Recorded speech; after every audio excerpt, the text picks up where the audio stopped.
This morning we're looking at the Gospel of Mark, chapter 15. We're looking at the crucifixion and the death of Jesus. We're going to start with verse 16 and go through the rest of the chapter. If you haven't read it, then take a break and come back. We'll talk about it after you get done. Mark's account of the crucifixion is the least detailed of all the accounts, and yet he includes things that the others don't include. The main thing you want to look at as you read through this today is focus in on what's there and try to put away what's not there, because there's things that you know about the resurrection from the other gospel writers, and Mark has a point to make, and you'll want to follow that point from beginning to end.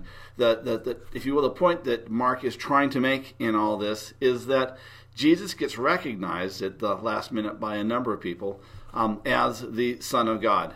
What that means to those who recognize him as Son of God is up for grabs. We don't know whether they recognize him as the Messiah or what they recognize him as, but that they see him as a special person marked by God. It begins, of course, with the mocking of the soldiers mocking Jesus, and there's nothing there, notice, about the gambling away of the clothes. They dress him up in robes and make fun of him, beat him up, and send him on his way. They do have the Simon the Cyrene carrying the cross, and the offering of the drugged wine. And Jesus, of course, refuses that. I don't know why, of course, but he does. He's in his full faculties. He knows what he's doing. He knows what's going on. And he knows that life isn't everything. That this death, even though it is painful and protracted, if you will, given the horrificness of a crucifixion, he knows that this is this much of life, and that there's something that comes after. He's not, if you will, concerned about what comes after. Clearly not afraid of death, probably not really happy about dying. I can relate to that.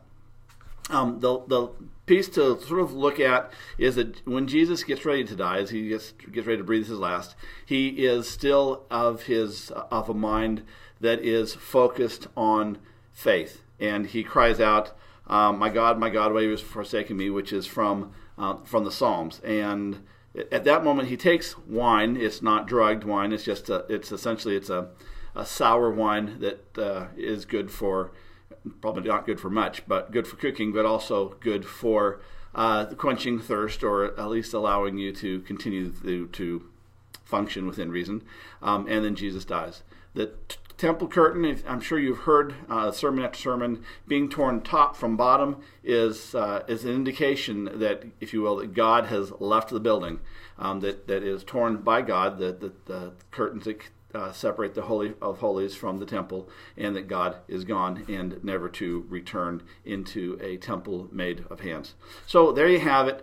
You want to look at the burial of Jesus, and it's one of those chief priests, one of those chief rulers of the council, who comes and gets the body to Joseph of Arimathea, even though in the verse 21, 22, that section there, we've got the chief priests, verse 31 actually, with the chief priests who are tormenting Jesus and making fun of him. So you've got this juxtaposition. Have fun and with the conversation, and I'll see you next week.